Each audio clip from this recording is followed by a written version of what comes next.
You ask Tiger to solve. This deals with linear equations with one unknown. The final result is x equals -3.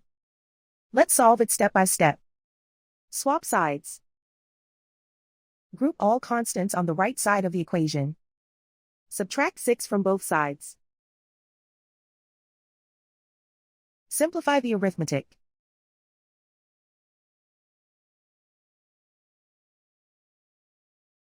Isolate the x. Divide both sides by -8. Cancel out the negatives. Simplify the fraction. Move the negative sign from the denominator to the numerator.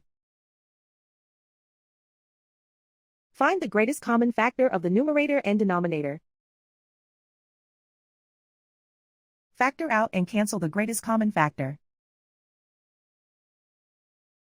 And so the final result is x equals -3.